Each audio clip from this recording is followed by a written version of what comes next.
Euh, Mesdames, Messieurs, bonsoir. On est ravis de vous avoir avec nous ce soir pour les journées du patrimoine qui se déroulent donc aujourd'hui et demain. Et à cette occasion-là, nous avons pu effectivement inviter nos deux personnes ce soir. Donc Marianne Duboulet de Frenchline et compagnie et Gabrielle Baglione du Muséum d'histoire naturelle pour nous parler des explorateurs et notamment de la navigation vers l'Australie. Alors pourquoi on fait ça sur cette thématique-là des explorateurs et des navigants? Parce qu'on accueille, et c'est ce week-end, le dernier week-end pour voir l'exposition, on accueille l'exposition Les Marins d'abord. Vous avez peut-être vu le petit fascicule. En fait, voilà, vous avez encore demain pour le voir, mais ça sera terminé demain soir. Donc, je vous invite chaleureusement d'aller voir cette exposition qui expose en fait 10 artistes et qui en fait parle de leur rencontre avec les marins. De leurs échanges qu'ils ont eus. Et donc, on a des artistes qui ont fait des photos, des sculptures, des vidéos. Et donc, voilà, très chaleureusement, je vous invite à regarder et de regarder aussi notre site internet sur lequel vous retrouverez aussi pas mal d'informations sur les marins. Mais ce soir, on est là pour parler des marins dans le temps, donc, notamment des marins donc, qui ont fait l'expédition scientifique. Et donc, je suis très heureuse ce soir de laisser la parole à nos deux invités. Et je les remercie chaleureusement. Je crois qu'on en a pour 1 heure et demie à peu près, ensemble, 1 heure et demie. Et donc, je ne sais pas si on accepte les questions, à quel moment, plutôt à la fin, j'imagine. Très bien. Donc voilà, je vous invite donc de voyager ensemble avec Marianne et Gabrielle. Merci. Merci beaucoup. Oui, si ça vous convient, on imagine avec Marianne de terminer vers 19h et puis de laisser un petit temps aux questions. Et pour ma part, je m'en excuse par avance, mais je vais être obligée de partir à 19h15. Voilà. Un peu comme une voleuse éventuellement, mais Marianne sera là. Et je commence. Voilà. Effectivement, merci d'être là et d'être si nombreux. L'idée, ça a été de construire cette conférence autour de l'idée du voyage maritime vers l'Australie et finalement d'établir, si ce n'est un parallèle ou une comparaison, du moins quelque chose qui ressemble un peu entre une expédition scientifique et celle qui a été menée vers l'Australie par Nicolas Baudin entre 1800 et 1804, qui est parti du Havre, et des voyages qui du coup ne sont plus des expéditions scientifiques, mais vraiment des voyages maritimes dont Marianne parlera aux alentours de 1900. Donc même destination, même pays de départ, parce que pour Baudin on part du Havre et puis pour certains voyages maritimes on partira de Marseille, mais enfin peu importe, on part d'Europe, on part de France et on va vers l'Australie. Et ce qu'on va essayer de vous montrer, c'est un petit peu ce qui change en un siècle. Un siècle, ça passe assez vite et en même temps, c'est vraiment un siècle pendant lequel techniquement les choses évoluent tellement vous allez le constater, on a affaire à deux voyages qui n'ont pas grand-chose à voir, si ce n'est que des grandes thématiques se retrouvent. Et avec Marianne, on vous propose comme ça un parallèle sur des grandes thématiques du voyage et on prendra la parole à tour de rôle pour faire ce parallèle entre 1800 et 1900, grosso modo. Donc voilà, moi je commence par vous raconter brièvement l'histoire du voyage aux terres australes de Nicolas Baudin. Certains d'entre vous la connaissent peut-être ou sans doute. Et si vous voulez voir beaucoup d'images qui sont liées à cette expédition, il y a l'exposition en ce moment au muséum qui s'appelle Australie Le Havre, dans laquelle on présente plus de 200 dessins et manuscrits de cette expédition. Donc brièvement, pour vous situer le contexte, on part le 19 octobre 1800 ici du port du Havre, avec un objectif scientifique très posé. Nicolas Baudin, qui est le capitaine de cette expédition, propose à l'Institut et à Bonaparte de faire un tour du monde. Et finalement, on va réduire l'objectif à la découverte des côtes sud-est de l'Australie. Pourquoi? Parce qu'à ce moment-là, on a encore vraiment des doutes sur la cartographie exacte des côtes d'Australie du Sud et on n'est pas encore tout à fait certain qu'on a affaire à une île ou éventuellement à deux îles. Les Anglais sont déjà installés dans la colonie de Port Jackson, qui est l'actuelle Sydney, depuis 1788, donc dans la partie vraiment est. Mais on a en Australie du Sud, ici c'est la carte avec laquelle ils sont partis, qui est une carte voilà, qui graphiquement est un peu difficile à lire parce que le papier est très bruni. Et non, là, voilà. là, vous pouvez voir dans cette zone que les côtes sont très, très grossièrement dessinées. Alors que sur toute l'autre partie, toutes les autres côtes du continent, pardon, de l'île continent, on sait vraiment comment sont configurées les côtes. Mais au sud-est, et surtout là, on se demande si ce golfe ou celui-ci ne serait pas finalement à l'origine d'un bras de mer qui aurait séparé l'île continent en deux morceaux. Donc c'est ça qu'on va aller chercher avec l'expédition de Baudin, c'est est-ce qu'il s'agit d'une île ou de deux îles. Alors, politiquement, rien n'est affirmé, mais c'est quand même une expédition qui est validée par Bonaparte et les Anglais sont déjà installés. Autant vous dire qu'on peut imaginer, sans beaucoup d'imagination d'ailleurs, que si éventuellement on avait trouvé deux îles et non une seule, on aurait pu envisager du côté français d'installer au moins des comptoirs commerciaux ou autres.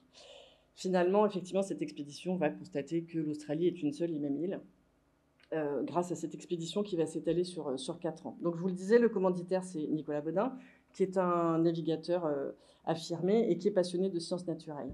Et l'objectif scientifique, outre la cartographie, ça va être de poursuivre en fait ce qu'on a toujours fait depuis les expéditions européennes scientifiques depuis le XVIe siècle, c'est-à-dire qu'on va... oui, vous avez Baudin à gauche. Merci. On va vouloir porter témoignage de tout ce qu'on va voir. Porter témoignage, ça veut dire qu'on va collecter beaucoup de spécimens, des animaux, des plantes, des minéraux. On va collecter toutes les données géographiques, naturellement. Et puis, on va aussi vouloir s'occuper très précisément des aborigènes, savoir qui ils sont, savoir comment ils vivent, savoir comment ils sont faits. Donc ça, ce sont vraiment les objectifs principaux. Et pour cette expédition, on va partir avec 2 bateaux. Un des 2 bateaux est baptisé les géographes. Le deuxième est baptisé le naturaliste. Donc, dans le nom des bateaux, on a les 2 objectifs principaux de cette expédition. La destination, c'est vraiment ces côtes d'Australie, mais bien évidemment, on en parlera tout à l'heure, on va faire quelques escales pour arriver jusque là-bas, puisque en 1800, on met quand même 8 mois pour arriver en Australie. Pour vous donner un rapide résumé, on a à peu près 200 personnes qui partent, que des hommes, parmi lesquels on a à peu près 150 membres d'équipage et 22 savants. Donc des savants qui vont être destinés vraiment à cette étude naturaliste sur place. Et bien évidemment, on ne peut pas imaginer de partir aussi loin sans porter témoignage graphiquement de ce qu'on va voir. On n'a pas d'appareil photo, donc on engage des dessinateurs. Alors, je vous fais un résumé, mais on a engagé 3 dessinateurs qui sont descendus à la première escale à l'île Maurice pour des raisons très diverses et sont hissés au rang de dessinateurs officiels de cette expédition, 2 dessinateurs qui sont tout jeunes, dont Charles-Alexandre Le Sueur, qui est havré d'origine, qui va naître au Havre et mourir à Sainte-Adresse, et entre-temps avoir une vie bien remplie. Et ce dessinateur va être très important aujourd'hui encore pour le témoignage qu'il va apporter à la fois des animaux, mais aussi de tous les objets des cultures aborigènes qu'il va pouvoir rencontrer. Donc on est vraiment dans une expédition de découverte, et c'est bien ce qu'il faut, c'est qu'il faut découvrir, puisqu'à cette époque-là, évidemment, on ne sait pas encore exactement comment sont configurées ces côtes. Donc voilà pour cette petite introduction. Les 2 bateaux ne rentreront pas en France en même temps, et ils rentreront entre 1803 et 1804.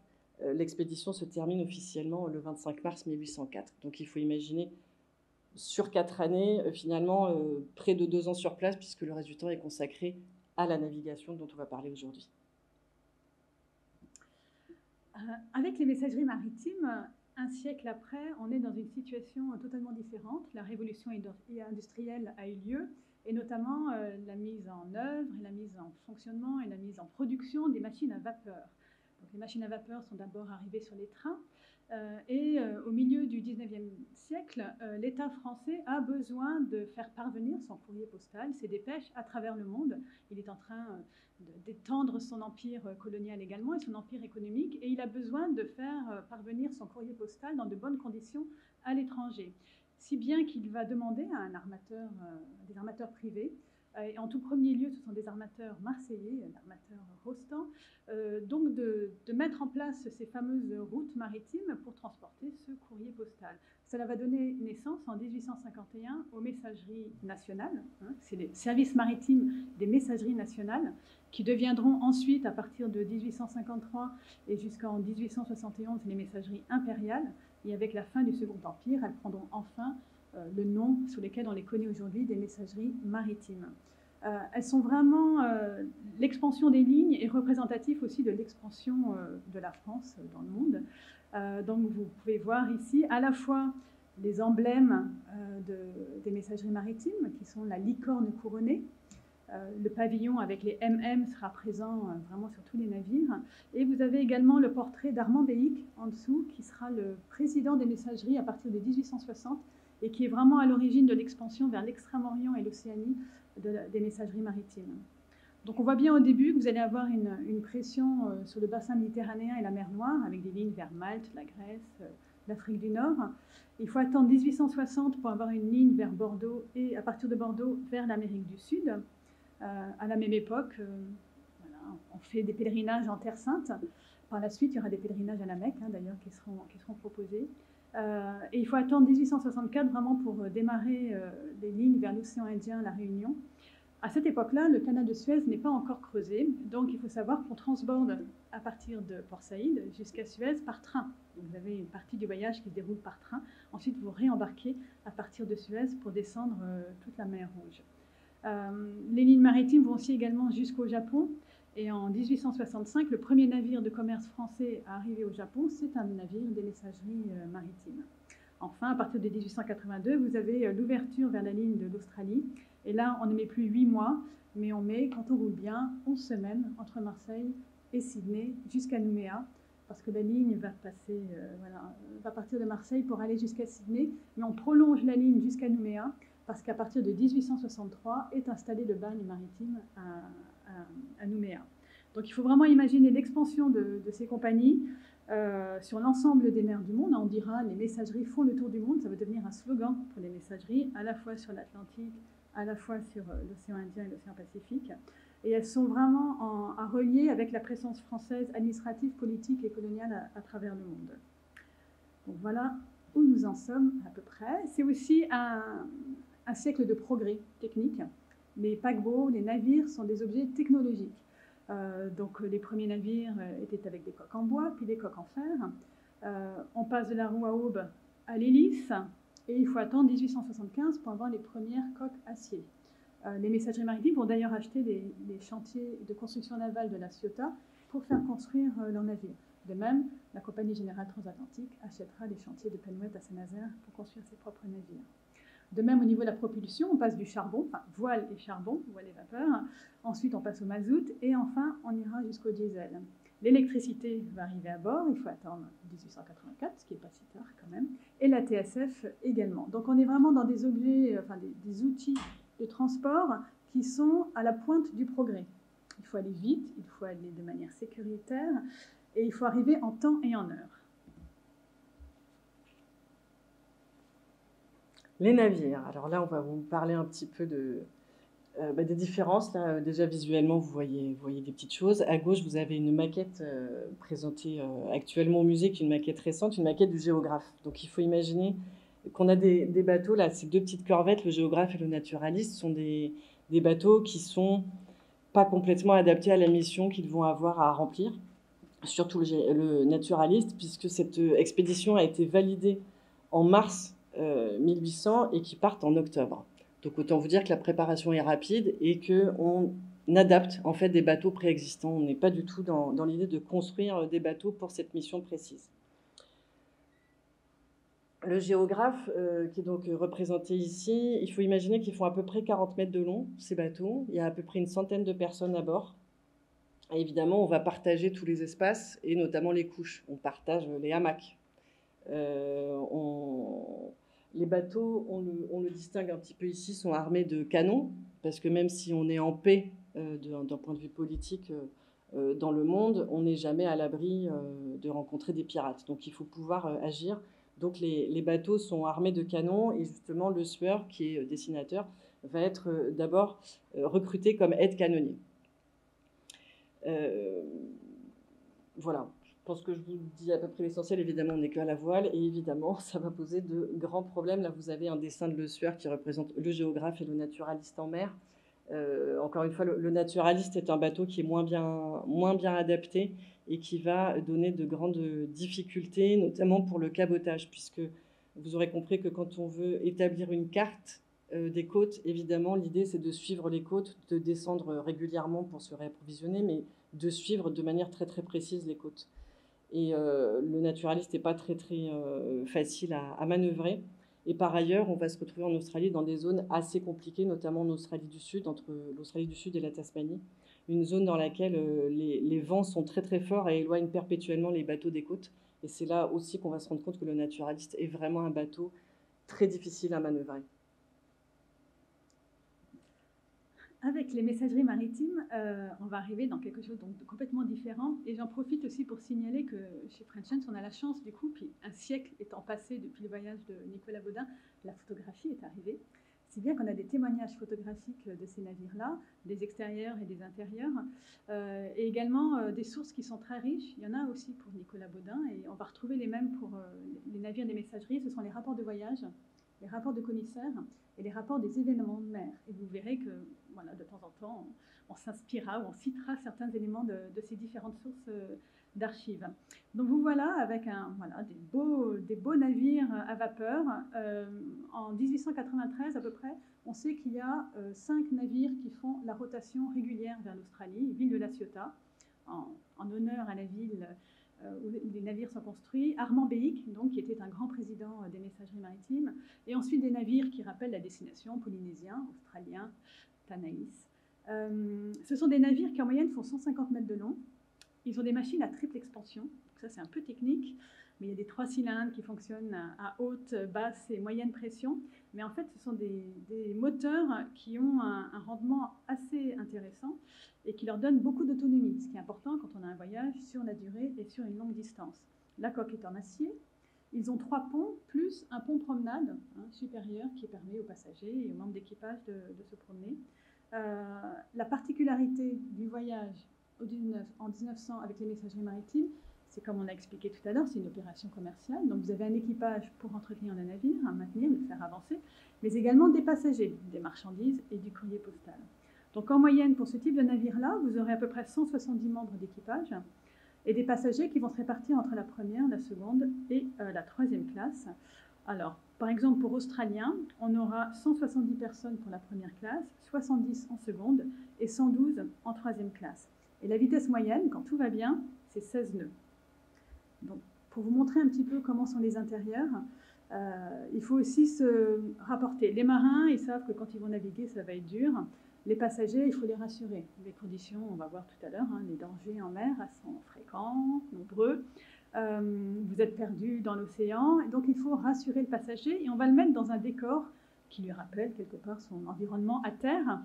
Donc on est en 1882, on est sous la Troisième République, c'est un décor un peu néo-baroque, confortable, un peu bourgeois, il y a de la pluie, il y a du bois, c'est décoré, c'est confortable. Vous avez par exemple l'escalier de la salle à manger là, qui est présent. Et si vous remarquez, il y a des colonnes torsadées, c'est les colonnes salomoniques, on appelle, qui rappellent le temple de Salomon. C'est ce qu'on va retrouver par exemple à Saint-Pierre de Rome. Le baldaquin de Saint-Pierre de Rome, il a ces fameuses colonnes salomoniques qu'on retrouve dans beaucoup d'endroits.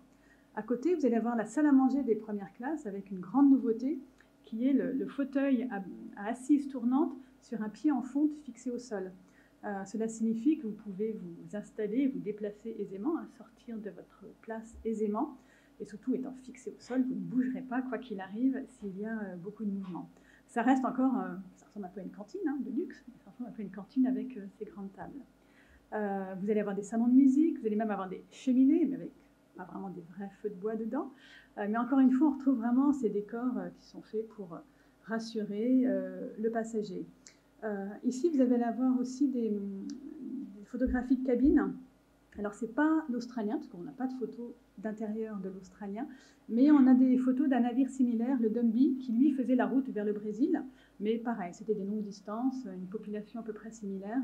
Donc vous allez avoir une cabine à 4 couchettes de seconde classe, il peut y avoir 6, 4, 3 ou 2 personnes dans les secondes. Les premières, c'était plutôt 1 ou 2, voire 3 personnes. En troisième classe, ça allait jusqu'à 12 personnes par cabine. Donc quand vous passez 11 semaines à 12, ou même à 4, des gens que vous ne connaissez pas nécessairement, dans la même cabine, ça peut être long, surtout vous avez juste un tout petit hublot. Vous pouvez remarquer qu'il y a 2 lavabos dans cette cabine, donc il y avait de l'eau courante qui arrivait dans le lavabo. Les baignoires, il y en avait nettement moins, il y avait des salles de bain Et les salles des lieux d'aisance étaient par contre communs. Et il y en avait beaucoup moins. Par exemple, il n'y en avait que 2 pour les dames, pour toutes les premières classes. Donc il fallait attendre son tour. Vous avez également des photographies des salles à manger de seconde et de troisième classe. Donc vous pouvez remarquer que pour la seconde classe, vous allez avoir encore ces fauteuils tournants. Par contre, assises tournantes. Par contre, en troisième classe, on a les bancs. Hein. C'est beaucoup plus simple et c'est beaucoup plus spartiate. Grâce aux plans qu'on conserve chez French House, on sait que les ponts étaient divisés en différentes activités ou différentes cabines qui se trouvaient selon les ponts. Donc au troisième pont, le plus profond, vous avez tout ce qui était linge, lingerie, soute à bagages, entrepôt de marchandises, les chambres frigorifiques, grande invention également du 19e, le poste des garçons, du maître d'hôtel et du cuisinier. Deuxième pont, vous commencez à avoir les cabines des secondes, les salles à manger, le salon des secondes. Premier pont, au fur et à mesure où vous montez, vous arrivez avec les cabanes des premières classes, les salons et salles à manger des premières classes, la salle de consultation pour le médecin, mais également les cuisines.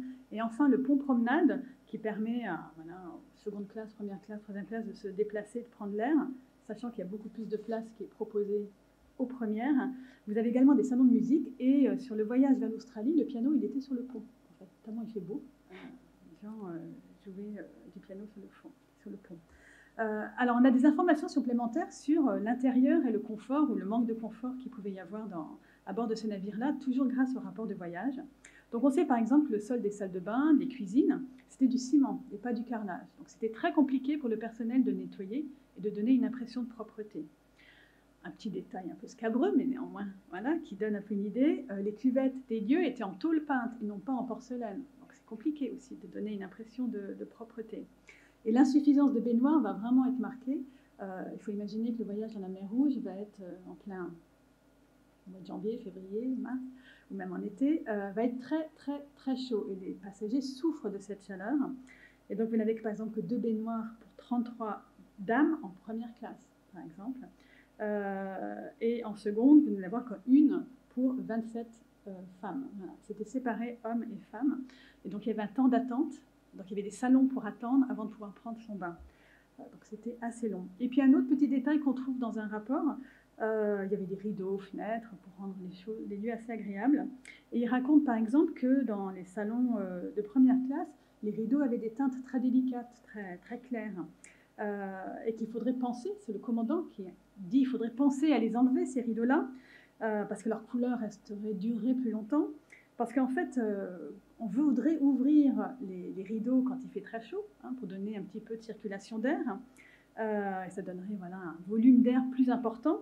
Mais le problème, c'est qu'il y a des manches à air qu'on installe pour accentuer aussi la ventilation. Et puis, il y a des escarbilles tout le temps, ça c'est le problème du charbon, qui font que ces tentures sont abîmées et ne durent pas longtemps. Donc, c'est une proposition du commandant, comme on en trouve souvent dans les rapports de voyage, d'enlever et de pouvoir modifier, retirer ces tentures quand on les ouvre. Voilà. Bon, même si les conditions semblent compliquées quand tu les racontes, je pense que ça aurait fait rêver des baignoires et des cabinets de toilettes, ça aurait fait rêver les savants du voyage aux terres australes. Alors à bord, qu'est-ce qu'on va embarquer ? Du côté du voyage de Baudin, évidemment, la préoccupation numéro 1, ça va être l'alimentation. On sait qu'on est parti pour un petit moment et qu'on va faire très peu d'escales. En fait, on va en faire une aux îles Canaries et une à l'île Maurice. Et après, c'est direct vers l'Australie. Donc, je vais vous lire un tout petit extrait du journal de Baudin qui donne l'état des vivres embarqués à bord de la corvette Le Géographe pour 8 mois de campagne. Et qui sont suivis, mais ça je vous en fais grâce, des observations sur la manière dont chaque chose doit être préparée et conditionnée. Baudin va beaucoup insister en disant, voilà, on va embarquer beaucoup de denrées, il faut faire attention à les mettre dans des boîtes bien étanches, bien fermées. Et finalement, c'est un des problèmes du voyage aux terres australes, c'est que ça ne va pas très très bien fonctionner et qu'il y a un certain nombre de denrées qui vont pourrir, moisir sur place avant d'être consommées. Donc pour la nourriture, par exemple, il nous indique qu'il faut du pain pour 360 jours. 80 jours de farine, c'est-à-dire 66 barils, 11 quintaux, 80 livres. Et effectivement, il précise, elle doit être de la meilleure qualité possible et passer à l'étuve pour en tirer toute l'humidité qui aurait pu s'y introduire. On part avec 160 jours de biscuits. Il dit aussi la moitié sera embarquée en boucau bien conditionné et l'autre moitié en caisse bien fermée avec une bande de toile rayée sur les coutures. On part avec du vin, je vous le lis dans l'ordre. Donc le troisième élément, c'est le vin et l'eau de vie pour 240 jours. un des problèmes essentiels, ça va être le manque d'eau à bord. Le manque d'eau douce, évidemment. On part avec des filtres à eau. On a fait beaucoup de tests de manière européenne, enfin les Anglais comme les Français, pour essayer de filtrer l'eau de mer pour avoir de l'eau douce à bord. Là, ils partent avec des filtres qui semblent fonctionner, mais au bout de 3 semaines à peu près, ça ne fonctionne plus du tout. Et ils auront tout le temps ce problème du manque d'eau douce. Ils partent avec 156 jours de lard, avec 12 jours de bœuf, avec 14 jours de morue, 36 jours de fromage, 22 jours de légumes, 240 jours en légumes et riz pour le souper. Et puis, évidemment, de l'huile, du vinaigre, du sel, de la moutarde, du poivre, les condiments. Et en nourriture, ils partent aussi avec des animaux vivants.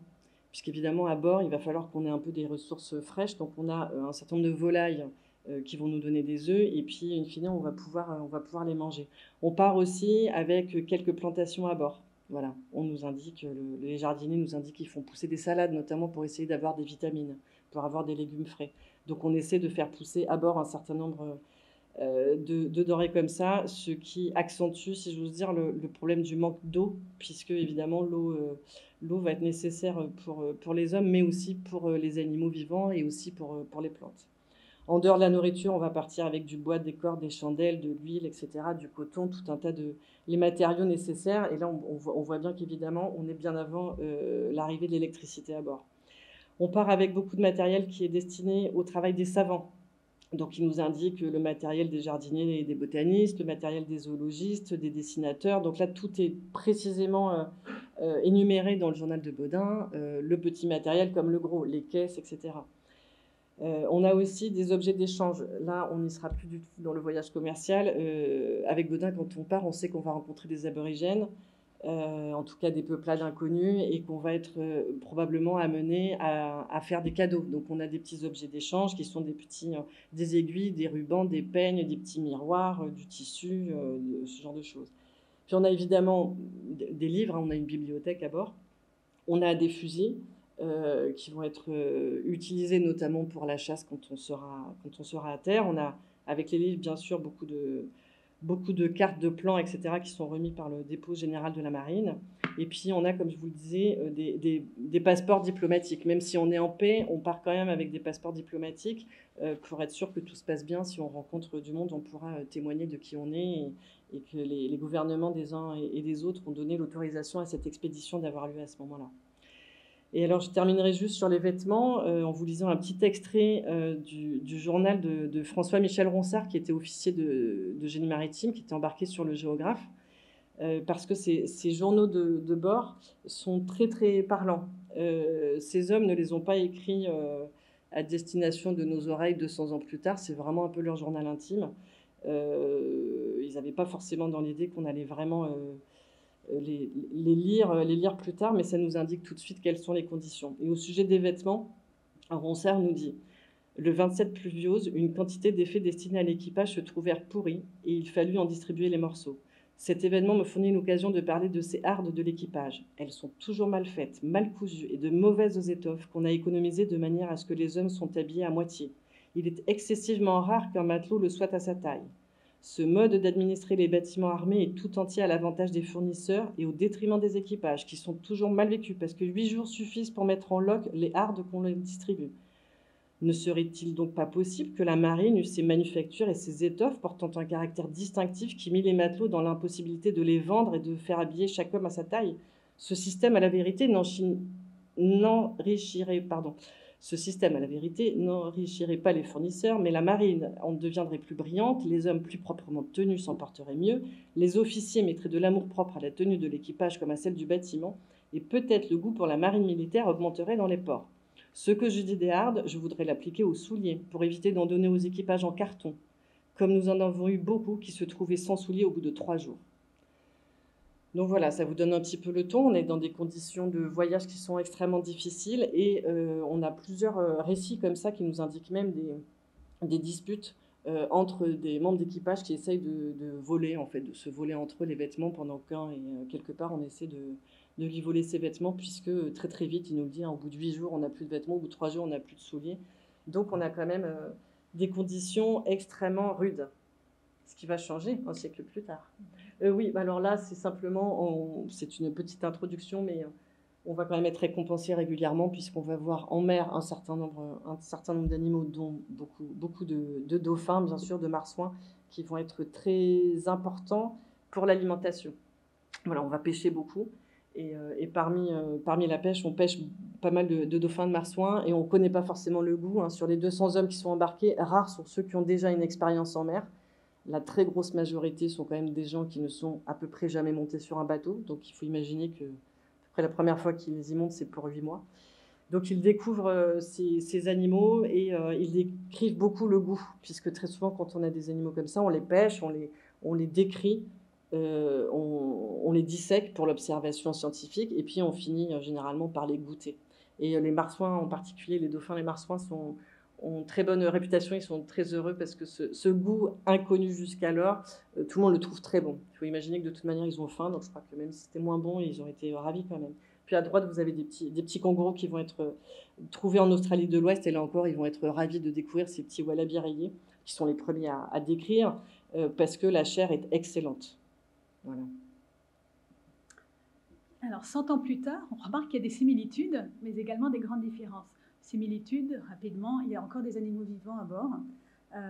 J'y reviendrai après. Mais déjà, dans les grandes différences, peut-être commencer par le charbon.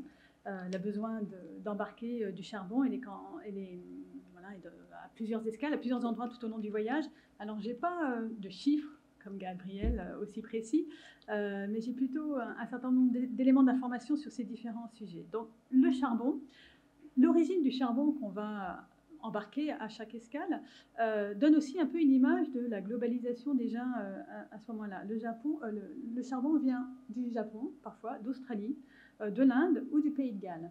Et sa qualité, bonne ou mauvaise, va avoir des impacts et des répercussions sur le voyage. Par exemple, quand il est de mauvaise qualité, comme cela arrive assez régulièrement, il y a des risques d'explosion. C'est le cas avec un embarquement avec du charbon qui est originaire du Japon. Une autre fois, un charbon du Pays de Galles, qui venait d'être extrait vraiment tout récemment, avait été humidifié au moment de l'embarquement par les personnes qui étaient en charge d'un embarquement pour éviter qu'il y ait de la poussière qui se dégage. Mais du coup, ça a généré une explosion quelques jours plus tard à bord des navires. Également, quand il est de mauvaise qualité, il y a une mauvaise combustion, si bien que ça vous ralentit, ça abîme la machine, ça provoque des arrêts de la machine. Au lieu d'aller à 15 nœuds, vous allez à 12, 13 nœuds, ce qui réduit d'autant la capacité à arriver à l'escale dans les jours prévus. Enfin, quand il est de mauvaise qualité, il brûle les conduits de cheminée qu'il faut réparer. Ça provoque énormément d'escarbilles qui se mettent sur les ponts, qu'il faut ramasser en permanence, prévenir les incendies. Donc, le charbon est à la fois un avantage et peut être un gros inconvénient. Ensuite, il faut s'adapter au niveau de la nourriture à un équipage et à des passagers, sachant que sur la ligne de l'Australie, la cible, c'est vraiment les acheteurs de laine australiens. Habituellement, la population qui est intéressée par les lignes des messageries maritimes, surtout vers la Chine et l'Indochine, c'est pour beaucoup des Français, hein, le corps expéditionnaire, des réquisitionnaires, des personnels administratifs qui va aller vers les colonies. Mais là, sur la ligne de l'Australie, on voit bien qu'on est vraiment sur une cible anglo-saxonne, avec des goûts, une façon de manger qui est totalement différente. Donc, il va falloir s'adapter aussi à ces personnages-là. Autre chose, parmi les passagers, vous pouvez aussi avoir des condamnés, hein, de Nouméa aussi, mais vous pouvez aussi avoir des passagers de distinction, les consuls de France, les gouverneurs en Nouvelle-Calédonie, le gouverneur de Nouvelle-Galles du Sud en Australie, un ministre de Chine, hein, qui prend passage à Colombo pour ensuite arriver à Marseille. Donc le choix des produits va être très important. Il va y avoir à la fois des animaux vivants, hein, comme des bœufs, des moutons, la volaille, des poissons parfois quand ils ont accès à de la pêche, mais également des légumes et des fruits qui vont être conservés en chambre froide. Il y a aussi des animaux abattus, bien entendu, également aussi pour des chambres froides pour rafraîchir tout ce qui est boisson. C'est là où aussi on va voir qu'il y a une grande différence entre ce qu'ont pu vivre les marins de Nicolas Baudin et ce que vont vivre les passagers en 1900. Des sodas, de la bière, du champagne, un petit peu d'eau aussi également. Une consommation de lait aussi qui est importante. Il y avait une vache qui était à bord tout le temps du trajet, mais qui souffrait de la chaleur également, donc elle n'avait pas une rentabilité, si je puis dire, très, très bonne. Et donc, elle ne suffit pas pour la consommation du bord, au moins des premières classes. Et il y a le lait réduit, le lait concentré, le lait en poudre existe déjà depuis un certain temps. Et donc, la compagnie vante un lait réduit australien qui, ajouté d'eau, rallongé d'eau, permet d'avoir du lait quasiment frais tout le long du voyage, mais qui est réservé aux passagers de première classe. L'approvisionnement tout au long de la durée du voyage va être aussi intéressant selon les escales. Vous pourrez vous approvisionner en animaux vivants ou en alcool, en farine, en légumes et en fruits. Et vous êtes du coup dépendant de ce qui se passe dans les pays, comme on a pu imaginer notamment Nicolas Baudin. Et par exemple, l'Australie va connaître une sécheresse terrible en 1902. Donc, au moment de repartir vers l'Europe, ça va être très difficile d'arriver à se fournir en animaux pour le retour. De même, il fallait charger de la glace. Les premières classes bénéficiaient de glace à volonté tout le long du trajet. Donc, il faut imaginer, mais c'était réservé aux premières classes. Et de même, il fallait charger la glace pour mettre dans des glacières qui venaient en complément des chambres frigorifiques. Donc ça, c'était tout ce qui était alimentation. Les fruits étaient très importants, ils étaient donnés à volonté aux passagers également. Également, parfois, des achats de poissons frais. Ce qu'il faut savoir, c'est que la compagnie, elle travaille vraiment de manière extrêmement rationnelle, rationalisée, si je puis dire, l'approvisionnement en alimentation, puisqu'il faut que ce soit à la fois économique, bon, varié, éviter les gaspillages, mais ensuite, en même temps, la gastronomie reste toujours un faire-valoir de la compagnie. Donc, il faut arriver à trouver un équilibre. Et on voit bien dans les rapports des commissaires qu'ils vont suivre de très près le coût des aliments, la qualité et la qualité des fournisseurs. On a, grâce au rapport des commissaires, un certain nombre de renseignements sur les réclamations des passagers. Donc, on a vu tout à l'heure qu'il y avait du biscuit. Mais là aussi, il y a du biscuit. Mais je pense que celui-là est meilleur, selon du passager. Vous avez du champagne également. Et alors, les Australiens, mais ils sont un peu difficiles parce que le champagne qui est servi à bord, il est trop doux pour eux. Donc, le Moët et Chandon et le Veuve Clicquot, ça n'en va pas. Eux, ils veulent du Pommery, en fait, ou du Hedsieck. Autre chose, les passagers, ils aiment bien avoir du champagne pour faire ce qu'on appelle la tisane de champagne. Donc, c'est assez étonnant, mais en fait, c'est un sorte de vin mousseux très sucré qui buvait quasiment toute la journée, frais. L'eau n'est pas toujours de très bonne qualité, et donc en fait, on s'aperçoit qu'on boit beaucoup d'alcool à bord. Autre chose que les acheteurs de laine australiens aimeraient bien, c'est avoir un whisky irlandais. Pas un autre whisky, mais un whisky irlandais. C'est important pour eux. Au niveau des vêtements, il y a des uniformes, en fait, dorénavant, à bord. Et pareil, il y a eu un incendie d'un navire à Kobe, au Japon, en 1903. Et les membres d'équipage ont fait les listes de ce qui avait été perdu. Et ça nous donne un peu une idée des types de vêtements qu'ils pouvaient avoir. Donc, il y a des outils de navigation, sextant, jumelles, baromètre, rapporteur, compas. Le commandant a un revolver. Il y avait des canons d'ailleurs à bord aussi de l'Australien. Et donc, il y a un revolver également. Le vêtement du commandant, ça comprend entre autres 10 costumes blancs et une redingote pour les événements un peu les soirées de gala. Un lieutenant, par contre, aura 5 costumes blancs, lui, avec 2 casquettes de tenue néanmoins. Un second mécanicien, lui, par contre, il aura 2 complets bleus de travail, mais également 5 costumes blancs, pour savoir un petit peu la différence qu'il y aura entre les différents membres d'équipage. À cela s'ajoute, ce qui va être installé à bord également, c'est le courrier postal, donc les colis qui vont être transportés et déposés au fur et à mesure des escales, et des marchandises. Et là aussi, c'est assez intéressant de voir qu'est-ce qui transite comme type de marchandises à cette époque-là. Vous avez des conserves, bien entendu, du café, vanille, des balles de laine, des balles de peau, des minerais, de l'os, de la gomme, de la corne, du thé, des lingots de cuivre. Et à l'arrivée à Marseille, un certain nombre les marchandises vont être envoyées un petit peu plus loin. Donc, il y en a certaines qui vont partir pour Marseille, d'autres qui vont poursuivre le voyage jusqu'à Londres, et d'autres enfin jusqu'au Havre. Donc, à Marseille, on voit qu'ils ont plutôt des balles de laine, de la peau, des tapis, de la gomme, des fûts de suif, du café et de la vanille. À Londres, c'est principalement la laine qui va partir, mais également de la peau, du cuir, de la farine, des minerais de cuivre et des billes de bois de santal. Enfin, pour le Havre, ce sont des sacs de corne, de l'essence et de la farine qui va partir principalement. Autre chose aussi que j'ai oublié, pour le confort des passagers, la vaisselle est importante, donc c'est du métal argenté, Maison Christophe, qui est un grand fournisseur des compagnies maritimes, mais également des messageries maritimes.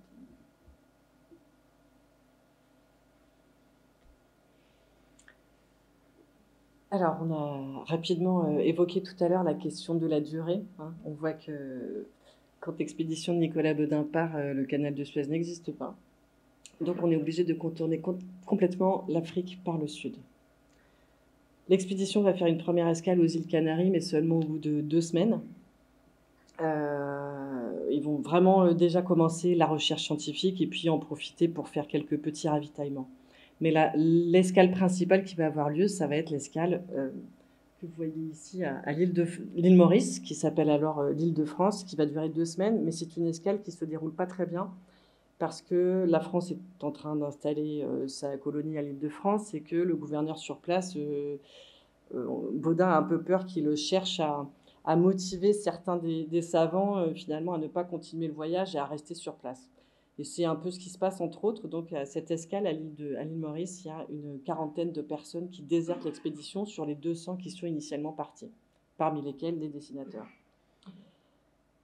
On arrive en Australie le 30 mai 1801. On est parti le 19 octobre. Hein, donc, on met effectivement 8 mois pour arriver. Et quand on arrive en Australie, en plus, on aperçoit les côtes, mais on met 3 jours à réussir vraiment à accoster, parce que les côtes sont particulièrement difficiles dans cette région-là, et les bateaux ne sont pas très faciles à manœuvrer. Donc, encore une fois, les conditions sont assez épiques. Et puis après, pour le déroulé du voyage lui-même, on va passer... on devait arriver... Donc, voilà. On arrive ici. Initialement, encore une fois, le projet, c'était de partir tout de suite ici. Mais en fait, Baudin décide de monter à Timor, sur l'île de l'actuelle Indonésie, parce qu'une très grande partie des équipages est malade. Très malade. Hein. Quand ils arrivent à Timor, il explique pour le géographe qu'il n'y en a que 3 à bord qui sont aptes à manœuvrer le navire. Donc on a vraiment des gens qui sont, même s'ils sont très majoritairement très jeunes, ils sont dans un état de santé vraiment déplorable. Donc voilà, Baudin propose d'aller hiverner à Timor. Il pense que c'est une bonne idée pour remettre tout le monde un peu en place. C'est une demi-bonne idée, entre guillemets, puisqu'en fait, le climat tropical ne va pas forcément aider tout le monde à se remettre d'aplomb très très vite, d'autant plus que les maladies, pour un certain nombre, sont des maladies pulmonaires sur lesquelles le climat tropical a un effet finalement assez dévastateur. Donc on reste un peu à Timor. On va passer après 6 mois à explorer toute cette zone, y compris la Tasmanie, de laquelle vraiment on fait le tour et on fait une étude très précise de la Tasmanie.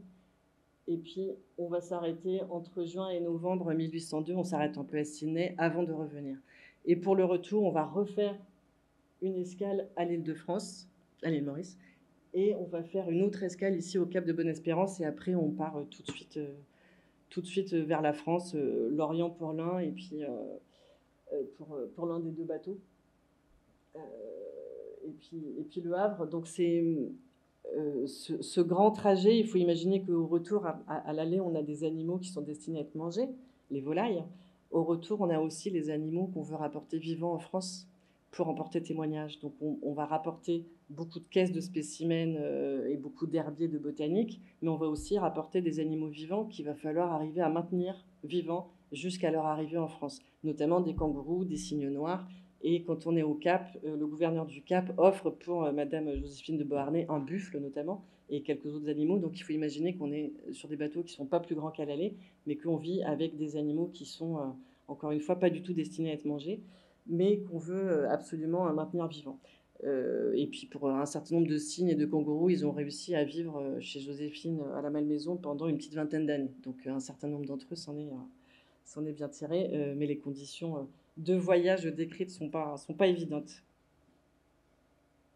Alors, vous voyez bien, avec les messageries maritimes, il y a la grande différence, la différence majeure, c'est qu'on oublie la côte occidentale de l'Afrique et le Cap de Bonne-Espérance, et on oublie directement Méditerranée jusqu'à Port Saïd. Alors c'est vrai qu'on part de Marseille, hein, ce qui est déjà un peu différent, mais on ne passera jamais par le Cap de Bonne-Espérance. Donc, comme je vous disais tout à l'heure, Port Saïd jusqu'à Suez, c'est un transbordement par train. Et à partir de 69, donc, ce sera une traversée directe par le canal de Suez.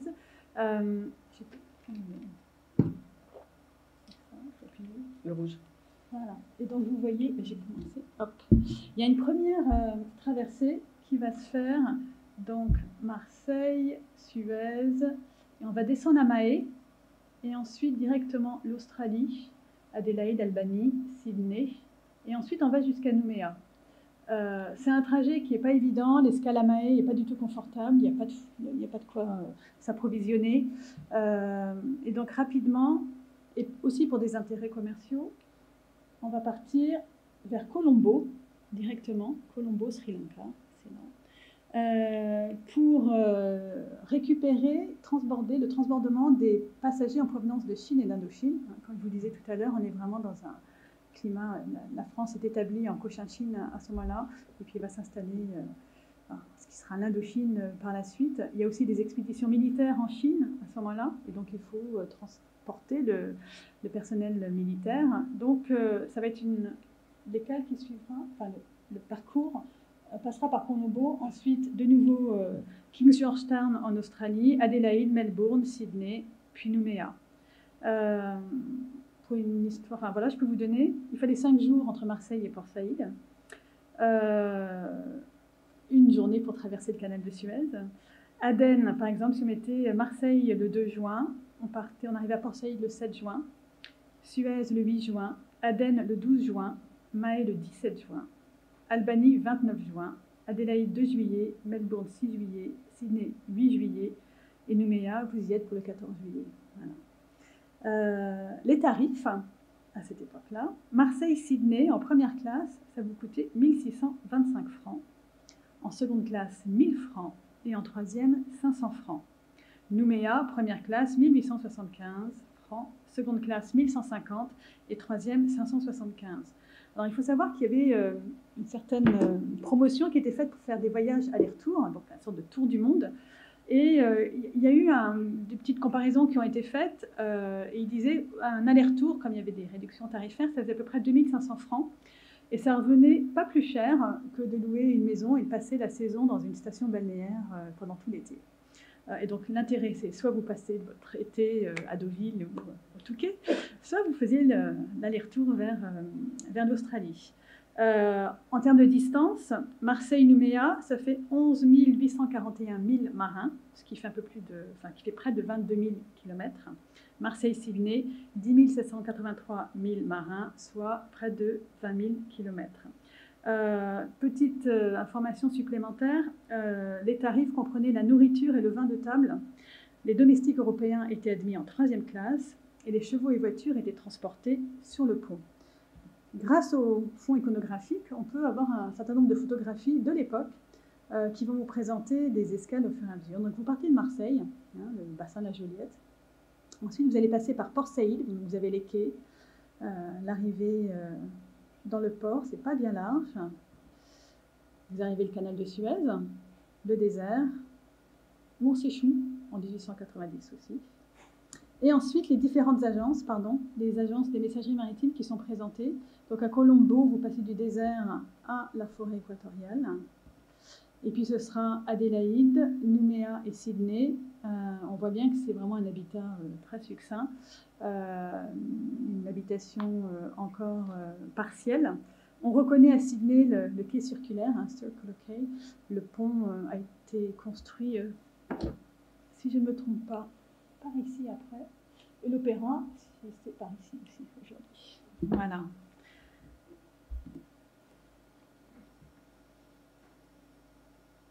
Alors, on va aborder, on en a déjà un peu parlé, mais les difficultés de la navigation. Moi, je vais être très rapide. Là, on vous présente, pour illustrer ça, une œuvre qui est présentée en ce moment dans l'exposition du muséum qui s'appelle Océan Pacifique, une œuvre d'Émile Landon, qui nous donne une petite idée, le point de vue de l'artiste là, sur ces mers agitées, cet océan qui n'est pas pacifique tous les jours. Alors, pour Nicolas Bodin, la grosse difficulté, ce sont vraiment les tempêtes. Ce qui lui est beaucoup reproché parce qu'un certain nombre de membres de son équipage estiment qu'il n'a pas fait forcément de bons choix de navigation. Pour un certain nombre de raisons, il s'est un peu éloigné des côtes en longeant les côtes africaines. Et à ce moment-là, dès les 10 premiers jours de toute manière de voyage, ils ont des tempêtes très, très, très conséquentes. Et d'ailleurs, même la date du départ qui ressemble à la date du départ de la Transat Jacques Vabre.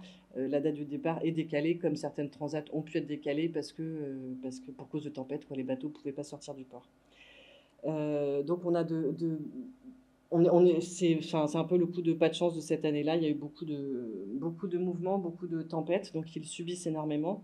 Et puis, une fois qu'on arrive en Australie, on a vraiment des difficultés qui sont tout à fait spécifiques aux côtes australiennes, à la fois des côtes qui sont vraiment, pour certaines, très difficiles à aborder, et puis des zones comme celle du détroit de Bass, donc je disais 2 mots tout à l'heure, entre l'Australie et la Tasmanie, qui est une zone particulièrement difficile pour la navigation et qui aujourd'hui est une zone dans laquelle justement les aventuriers navigateurs aiment à imaginer des régates et autres parce que c'est une zone particulièrement complexe à naviguer. Donc ce qui est tout à fait différent quand on est sur un bateau et qu'on fait une régate ou quand on essaye de mener à bien, à bon port, un bateau qui porte une centaine de personnes. Donc les difficultés de la navigation ici, c'est surtout les tempêtes et les plus grandes réparations qu'on va avoir à faire sont des réparations au niveau de la coque et bien sûr la réparation des voiles qui très régulièrement sont déchirées. Donc tout à l'heure vous avez vu un petit dessin peut-être d'un homme à bord qui est en train de faire la couture. Les travaux de couture des voiles sont très fréquents à bord.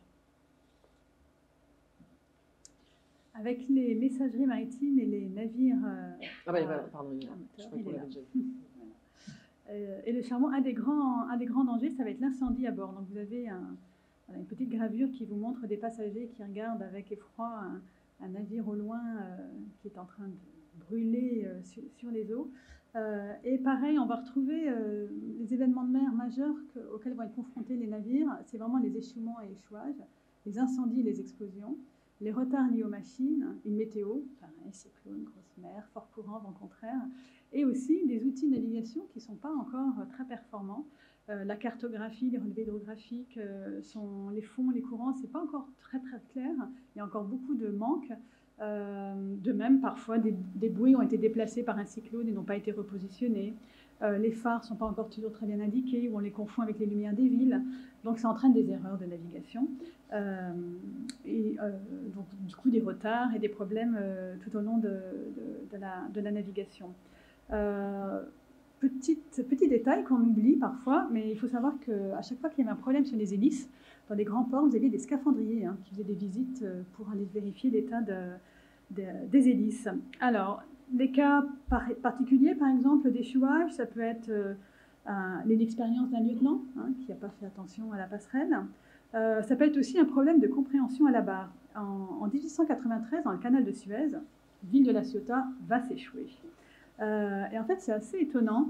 Il venait d'y avoir une mesure qui avait été prise par le ministère de la Marine pour les navires de l'État, où on avait remplacé bâbord et tribord par gauche et droite. Et ce n'était pas encore complètement intégré dans les navires de marine marchande. Et c'est ainsi que dans le canal de Suez, entre le pilote et le commandant et le capitaine, il y a eu un problème de compréhension entre bâbord, gauche, tribord, droite. Parfois aussi, il y avait un excès de zèle du commandant qui veut absolument arriver à la bonne heure de la marée pour pouvoir s'amarrer dans la baie, pour procéder à l'embarquement, désembarquement, transbordement des passagers ou des marchandises. Il y avait aussi des passages dangereux et donc il fait nuit, le temps est mauvais, les vents sont contraires, mais il va forcer et la nature étant ce qu'elle est, il va finir par s'échouer. Donc ça arrive aussi assez souvent. Les accidents de chaudière, comme je vous disais, ça arrive régulièrement. En 1896, une explosion d'un collecteur de vapeur va faire 12 morts au sein des chauffeurs arabes. J'en ai pas parlé tout à l'heure, mais c'est vrai qu'entre Port-Suez et Aden, beaucoup de chauffeurs arabes vont monter à bord. Ce sont les seuls, en fait, qui sont capables de supporter les températures à l'intérieur des chambres de chauffe. Ils procèdent beaucoup à des opérations de maintenance et ils se font vraiment sur des durées courtes, mais c'est les premières victimes quand il y a des explosions ou des incendies dans les machines. Autre cas également, tout à l'heure je vous ai mis en concurrence, la compagnie Freycinet marseillaise, là, en 1885, pareil, ils vont vouloir se rapprocher trop près, ils vont se faire la course avec un bateau des messageries maritimes. Du coup, ils passent trop près des îles et il y en a un qui manque de s'échouer. C'est des choses qui arrivent encore régulièrement avec les croisiéristes. Je suis arrivée il n'y a pas si longtemps en Méditerranée. Il y a aussi, les rapports des commandants montrent à quel point il est dangereux de naviguer entre Sydney et Nouméa. La mer est mauvaise, les fonds sont pas bons, et il se trouve qu'à ce moment-là, les cales du navire sont quasiment vides. On a beaucoup débarqué de choses à Sydney. On ne va pas en réembarquer tant que ça à Nouméa, et donc le navire est trop léger, en fait, et pas stable. Donc il y a vraiment une mauvaise navigabilité. Et enfin, un petit extrait d'un cyclone. Comment se vit un cyclone à bord d'un navire des messageries maritimes? Donc on est en 1899 et vous êtes au large de Madagascar. Et le commandant fait son rapport. J'ai l'honneur de vous adresser le rapport des événements qui se sont précipités à bord du Djemna pendant la nuit du 14 au 15 décembre 1899, où ce paquebot, assailli par un ouragan, a couru de grands dangers, heureusement conjurés grâce au dévouement de tout l'équipage. La houle était très grosse, les grains plus violents, la pluie tombe sans discontinuer. Je fais prendre toutes les précautions pour le mauvais temps. Les passagers de pont sont mis à l'abri sur les panneaux de la batterie, les tentes sont serrées, les claires-voies entourées de leurs panneaux sont recouvertes de leurs capotes, toutes les descentes sont closes. Imaginez d'être enfermé à l'intérieur du navire en pleine tempête, ça ne devait pas être très agréable.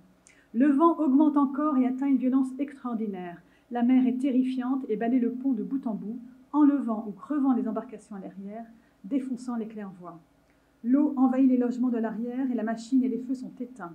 Les deux barres du gouvernail se brisent. Sans gouvernail ni machine, le Djemna n'est plus qu'une épave flottante. Heureusement, le temps va se calmer. Tous s'installent aux pompes, passagers compris. On installe une barre de fortune, on arrive à faire redémarrer de machines et ils arrivent jusqu'au port de Diego Suarez. Voilà, juste pour vous montrer aussi un petit peu... Bon, on arrive à la vie à bord, pardon. Voilà. Oui, alors à bord, on a déjà évoqué un certain nombre d'éléments qui vous laissent imaginer ces difficultés. Du côté de l'expédition de Baudin, vous aurez compris que l'essentiel, c'est vraiment le manque de ressources, nourriture et eau. Et c'est aussi le fait d'être confiné. Je crois qu'aujourd'hui, tout le monde sait bien ce que ça veut dire d'être confiné. Là, il faut imaginer qu'on est quand même avec 100 personnes qu'on n'a pas choisies sur un bateau et pour 8 mois, encore une fois. Donc on a vraiment toutes les conditions qui sont favorables à la sollicitation très très forte des organismes et des hommes qui sont malades en permanence. On a des médecins à bord évidemment, mais ils ne peuvent faire que dans leurs compétences et leurs outils, et ils ne sont pas trop aptes à faire des miracles. Donc on a un certain nombre d'hommes qui décèdent à bord, qui décèdent de maladie, et on a un certain nombre d'accidents, alors pas si nombreux que ça proportionnellement, mais il y a notamment un récit qui est très poignant, puisque un des matelots tombe en fait au moment d'une tempête. Il tombe à bord, mais on est près des côtes, et le choix, c'est soit on essaye d'aller le sauver, mais on met en danger les 100 autres, soit on le laisse là où il est. Et donc le choix est fait de le laisser là où il est. Donc c'est tout à fait dramatique évidemment de lire dans les journaux de bord ces hommes qui décrivent leur compagnon qui est en train de se noyer, et que pour sauver tout le monde, on va même pas essayer d'aller chercher. Donc cette vie à bord, elle est évidemment très, très difficile, et ils savent tous en partant qu'ils mettent leur vie en danger. Le sueur, quand il annonce à son père qu'il va partir, son père n'est pas particulièrement enthousiaste à l'idée de laisser partir son fils, et le sueur lui dit « La providence est grande, il faut tout espérer d'elle ». Donc voilà, on est quand même dans l'état d'esprit de on verra bien, on part et on verra. Alors au niveau des conditions vraiment sanitaires, je vous citerai juste un petit passage au sujet des cuisines et de l'air confiné en fait. On a vraiment de l'humidité à bord, on a un air qui est extrêmement malsain, et on a notamment vraiment à l'intérieur du bateau, quand on n'a pas la possibilité d'aller sur le pont, ce qui est assez fréquent puisqu'il y a beaucoup de tempêtes, un air qui n'est pas du tout renouvelé. On a pris des précautions avant. Un certain nombre de savants et de marins ont donné des indications pour essayer d'aérer les espaces, mais ce n'est pas forcément possible. Je vais vous lire un petit passage toujours de ce fameux Ronsard qui parle des cuisines et qui explique que les fumées ne peuvent pas s'évacuer. Donc ils expliquent qu'en rade de Tenerife, on avait été obligé de faire quelques changements à la cuisine. L'usage à la mer pendant la traversée n'avait pas répondu à ce qu'on devait attendre, et les épreuves faites à terre avant le départ, l'ayant été en plein air, étaient insuffisantes. Je me suis assurée à plusieurs reprises que, quelque bien allumé que fût le feu, 5 minutes suffisaient pour l'éteindre dès l'instant qu'on fermait les portes du foyer. J'en attribue la cause à ce que l'air de la cale n'étant pas propre à la combustion, il était insuffisant pour alimenter le feu. D'un autre côté, en laissant les portes ouvertes, rien ne pouvait déterminer la fumée à prendre son cours par les pertuis qui lui avaient été pratiqués, parce que la colonne d'air communiquant de dehors au foyer par le tuyau est plus propre à la combustion et généralement plus pesante que l'air de la batterie. On est à côté du port, je crois. On aurait donc peut-être raison de dire qu'elle devait être respirée par le feu et chasser la fumée par les portes. C'est ce qui est arrivé. Et comme lorsque les sabords de la batterie sont fermés, la différence entre la pesanteur spécifique des deux airs augmente en même temps que l'air intérieur contient moins d'oxygène, les mêmes causes agissant dans un double rapport, la fumée se répand dans la batterie et y séjourne dans les environs de la cuisine de manière qu'il est impossible d'y rester. Nos cuisiniers en ont été tellement incommodés qu'ils ont craché le sang pendant 2 jours de mauvais temps que nous avions éprouvé dans la Manche. Donc voilà, il faut imaginer qu'effectivement, les cuisiniers ne peuvent même pas respirer correctement et quand on en est à cracher le sang, c'est toujours un très mauvais signe. Sur cette humidité, sur l'air malsain, il nous dit aussi, le 21 frimaire en 9 à 8h du soir, on a coupé la ligne 25 degrés de longitude ouest. On a eu beaucoup de calme et de pluie entre les tropiques. L'humidité était prodigieuse à bord et chacun commençait à en être incommodé. L'air intérieur du bâtiment était alors fort malsain. C'est un objet bien essentiel que de rien exiger pour ménager la circulation de l'air extérieur dans les bâtiments. Un matelot entrant un jour dans la soute aux provisions d'état-major y est tombé sans connaissance. Le citoyen Perron a fait ses observations suivies sur la nature et la salubrité de l'air dans les diverses parties du bâtiment. Ce sera d'après le résultat que l'on pourra apporter aux distributions intérieures et à l'arrimage des changements qui remédient autant que possible à ce grave inconvénient.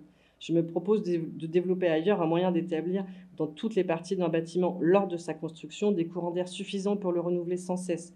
La corruption des eaux de la cale est encore une des causes de l'insalubrité de l'air. Le moyen d'y remédier est de le renouveler souvent. Mais en introduisant l'eau par les manches qui la portent de la pompe d'étrave, on met dans le bâtiment une humidité continuelle. Donc vous comprenez qu'on constate les soucis, on essaie de trouver des solutions, mais on a toujours cette humidité qui, quoi qu'il arrive, s'installe et n'arrive pas à repartir. Encore une fois, la période nous conforte dans l'idée qu'aérer les espaces est tout à fait essentiel pour un air plus sain. Là, cette impossibilité d'aérer les espaces va évidemment être très favorable à la propagation des maladies. On va se rendre compte finalement que 100 ans après, c'est exactement les mêmes problèmes qui vont surgir. La chaleur est vraiment très présente et très prégnante. Il y a un souci majeur tant pour l'équipage que pour les passagers. Il y a les vents de sable aussi, le canal de Suez qui est très, très désagréable. Et à l'intérieur du navire, là j'ai mis un peu l'accent sur les espaces pour l'équipage. Donc les cuisines, pareil. Alors, il y a aussi la poussière du charbon et des escarbiques qui arrivent à rentrer dans la cuisine, plus les fumées et les vapeurs dégagées par la cuisson des aliments.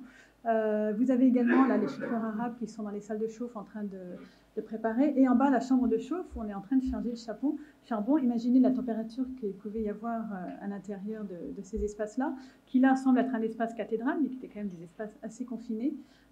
Donc le problème de la chaleur et de l'aération va être vraiment une question majeure.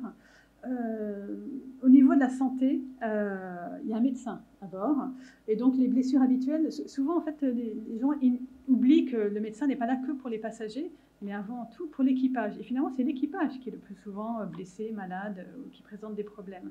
Donc les blessures habituelles, les contusions, les brûlures sans gravité, les chutes, donc ça, il y en a un certain nombre. Et en fait, c'est vraiment les passagers qui arrivent de Colombo qui souvent présentent le plus de problèmes de santé, ceux qui viennent de Cochinchine, de Manille et d'Indochine. Donc il y a beaucoup de personnes qui ont la tuberculose, qui sont anémiées, qui ont des diarrhées chroniques, des fièvres palustres, c'est le palus, des affections du foie. Au sein du corps expéditionnaire et chez les marins, vous avez beaucoup de maladies vénériennes également. Mais vous avez également des accouchements pour les passagers et les passagères à bord. Il y a des décès de passagers comme de membres d'équipage. Et par exemple, tu parlais tout à l'heure de coups de chaud. On a par exemple ça aussi, un coup de chaleur, un boy de cuisine qui est en pleine mer Rouge, il est remonté de la glacière et en fait arrivé aux étages supérieurs, il a eu un coup de chaud surpris par la chaleur très forte et il est tombé subitement pour ne plus se relever, on a dit le rapport de voyage. Des cas de santé qui sont assez étonnants, le palud est soigné par du champagne. À ce moment-là, il n'y a pas la quinine, mais le champagne permet de soigner, et c'est reconnu à l'époque comme étant un moyen de soigner le palu. Autre chose, on est très soucieux des maladies contagieuses, hein, donc il y a des risques de propagation à bord d'un navire, c'est toujours dramatique. Donc on surveille beaucoup tous les cas de scarlatine, de rougeole, de variole, de coqueluche, et quitte à isoler dans certains espaces. Donc voilà un petit peu les questions de santé.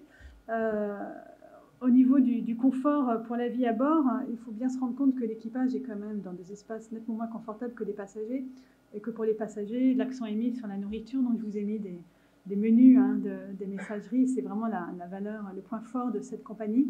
Donc on a, les illustrations sont assez amusantes, hein. Vous avez une sorte d'autruche de cabaret, hein, et on ne peut pas dire autrement, qui a une coupe de champagne entre ses pattes, dont on sait si elle est la plume de la danseuse ou le gigot qui va être mangé, ou la cuisse qui va être mangée plus tard, et un petit singe en dessous qui est pincé par une écrevisse. Et à côté, vous avez typiquement le genre de décor, enfin d'illustration. Au sein des messageries maritimes, les artistes, les affichistes qui vont travailler pour la compagnie, pour faire la publicité de la compagnie, vont toujours mettre en avant l'exotisme des destinations. Et donc là, vous avez une image assez étonnante d'une jeune femme en pagne, avec un serpent en dessous, pour être une sorte de jardin d'Éden transformé, et une jungle africaine tout autour. Et dans cette vie à bord, où il y a quand même tout est fait pour le confort des passagers, il y a quand même toujours des passagers mécontents. Donc ça va être l'eau douce, ou pas assez d'eau chaude, pas assez d'eau froide. Les Anglais veulent absolument des assiettes chaudes, même s'il fait 35 dehors, ils ont besoin d'être servis dans des assiettes chaudes, donc il faut prévoir des bains-maries pour eux. Ou alors c'est le water cooler, il y avait un sorte de serpentin qui donnait de l'eau fraîche toute la journée, qui tombe en panne, donc c'est la catastrophe. Ou alors les fromages, il n'y a plus de fromage frais à bord, ça devient compliqué. Ou la bière qu'on adore, ben, il n'y en a plus au bout de 15 jours, et donc c'est compliqué aussi. Le vin, on préférerait du vin d'Anjou plutôt que du vin d'Algérie. Mais malgré tout, il y a quand même des passagers très satisfaits, très soucieux, enfin voilà, très reconnaissants au personnel qui fait énormément d'efforts pour que leur voyage soit confortable. Et de manière générale, c'est une ligne qui est très appréciée sur l'Australie par des passagers anglo-saxons et les Anglais également, sachant que les grands concurrents sur cette ligne-là, c'est la P&O, hein, Peninsular and Oriental Line, et aussi Orient Line. Et donc, pouvoir l'emporter sur les Britanniques sur cette ligne-là, c'est assez satisfaisant par le confort et le plaisir de la gastronomie. C'est pour se venger des assiettes chaudes. Voilà. Alors, en conclusion, pour le voyage aux terres australes, voilà, vous avez les éléments principaux, c'est comme je vous le disais en introduction, la France peut se targuer d'être la première nation à avoir établi la cartographie exhaustive de l'Australie qu'elle a publiée en 1811. Le bilan scientifique de l'expédition est vraiment exceptionnel. On rapporte à peu près 100 000 échantillons, ce qui est absolument monstrueux. On mettra plusieurs années, dizaines d'années, même générations, à traiter en fait l'ensemble de tous les échantillons qu'on va rapporter. On en dit effectivement qu'on rapporte plus que toutes les expéditions de Cook réunies dans le Pacifique. Voilà. Parmi tous ces échantillons, on a 2500 espèces qui sont nouvelles, qu'on ne connaissait pas encore et qui sont décrites pour la première fois par les savants du voyage aux terres australes. Donc scientifiquement, c'est vraiment une expédition particulièrement réussie. En revanche, humainement, c'est un bilan qui est vraiment dramatique. Comme je vous le disais, Baudin n'est pas revenu. Les principaux intéressés de l'expédition ont été tous malades. Certains sont rentrés, mais sont décédés quelques mois ou quelques années après, des suites de ce qu'ils avaient contracté pendant le voyage. Grosso modo, sur les 22 savants, si mes calculs sont bons, il y en a à peu près 6 qui ont vécu une vie normale, je dirais, comme le Sueur qui a réussi à faire sa vie, à mourir à 68 ans, si ce n'est qu'il s'est fait piquer par un serpent sur l'île de Timor et qu'il a boité toute sa vie d'une des deux jambes, et voilà, que ça lui avait paralysé une jambe. Donc il en a gardé une trace, mais il est resté vivant, il a fait une vie, somme toute, assez normale.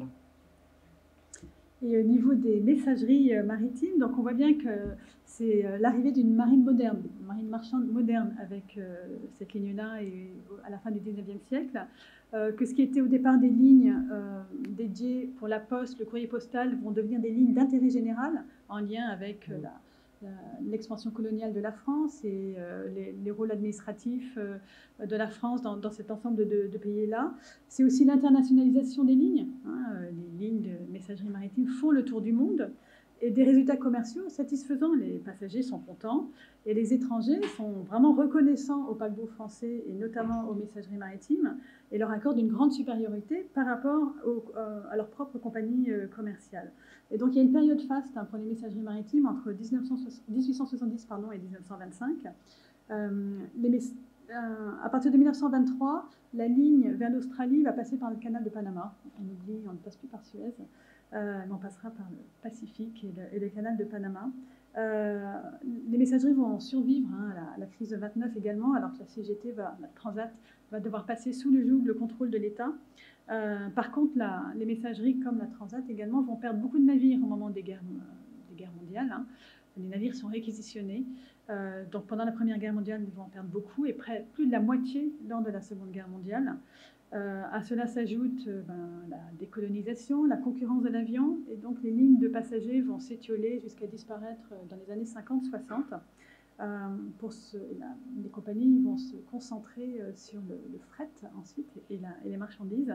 Et enfin, en 1976, les messageries fusionnent avec la Compagnie Générale Transatlantique pour devenir la Compagnie Générale Maritime. Et voilà la fin de cette aventure scientifique et commerciale entre la France et l'Australie. Merci.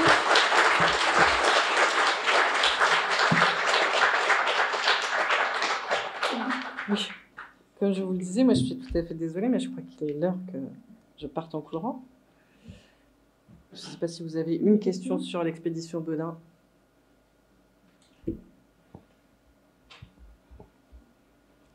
Non, pas de questions sur Baudin. Si vous avez des questions, il faut aller voir l'exposition au muséum, vous aurez plein de réponses. Voilà, je ne peux que faire la publicité. Et pour French Line et compagnie, je me permets, on aura une exposition qui ouvre le 2 octobre à la Maison du Patrimoine, sur le patrimoine industriel et portuaire et maritime au Havre. Une exposition de photographie qu'on a créée avec les archives municipales, le port maritime, le grand port maritime, la bibliothèque Salacrou, et avec des maquettes de l'association ADIAS-SCH et du musée maritime et portuaire, et qui va vous raconter les guerres maritimes, les chantiers de construction navale, les formes de radoub, les docks flottants également, donc entre 1896 à peu près jusque dans les années 1950. Donc je vous invite à y aller dès samedi prochain, dans 15 jours. Voilà.